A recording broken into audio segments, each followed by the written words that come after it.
A lot happening in the Middle East.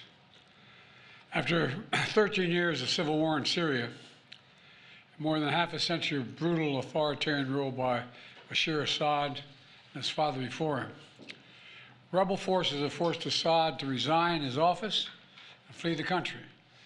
We're not sure where he is, but there's word that he's in Moscow. At long last, the Assad regime has fallen.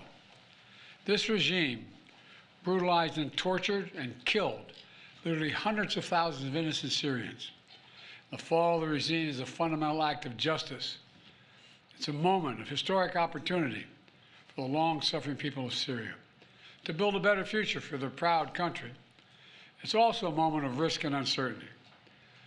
As we all turn to the question of what comes next, the United States will work with our partners and the stakeholders in Syria to help them seize an opportunity to manage the risks.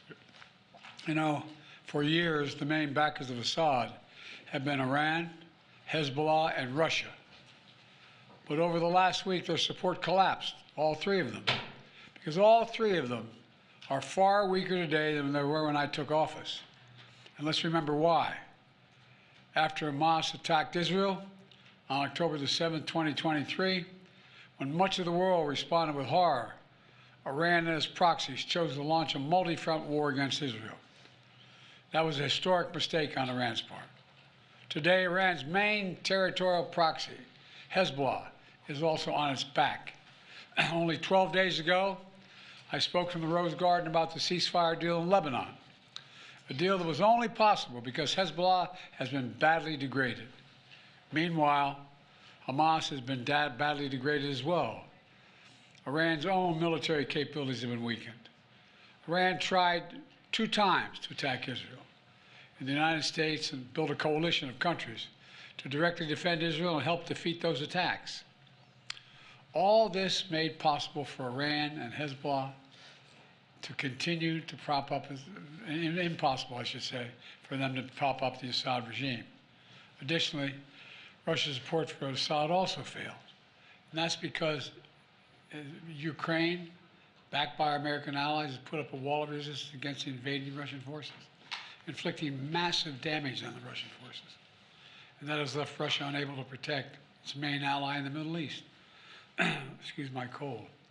The upshot for all this is, for the first time ever, neither Russia, nor Iran, nor Hezbollah could defend this abhorrent regime in Syria. And this is a direct result of the blows that Ukraine, Israel, have delivered upon their own self-defense with unflagging support of the United States. You know, over the past 4 years, my administration pursued a clear and principled policy towards Syria. First, we made clear from the start sanctions on Assad would remain in place unless he engaged seriously in a political process to end the civil war, as outlined by the UN Security Council resolution passed in 2015. But Assad refused, so we carried out a comprehensive sanction program against him and all those responsible for atrocities against the Syrian people. Second, we maintained our military presence in Syria, our counter-ISIS, to counter the support of local partners as well on the ground, their partners, never ceding an inch of territory, taking out leaders of ISIS, ensuring that ISIS can never establish a safe haven there again. Third, we've supported Israel's freedom of action against Iranian networks in Syria and against actors aligned with Iran who transported lethal aid to Lebanon. And when necessary, ordered the use of military force against Iranian networks to protect U.S. forces. Our approach has shifted the balance of power in the Middle East. Through this combination of support for our partners, sanctions, diplomacy, and targeted military force when necessary, we now see new opportunities opening up for the people of Syria and for the entire region.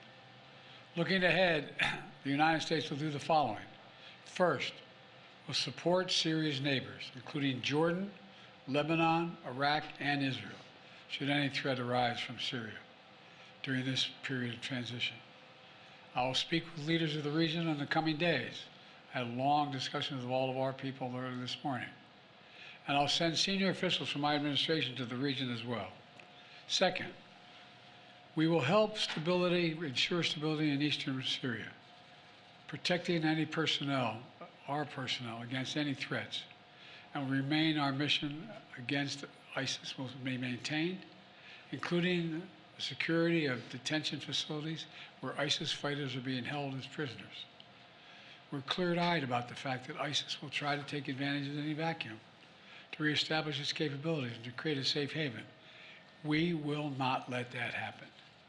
In fact, just today, U.S. forces conducted dozens of precision strikes, airstrikes, within Syria, targeting ISIS camps and ISIS operatives.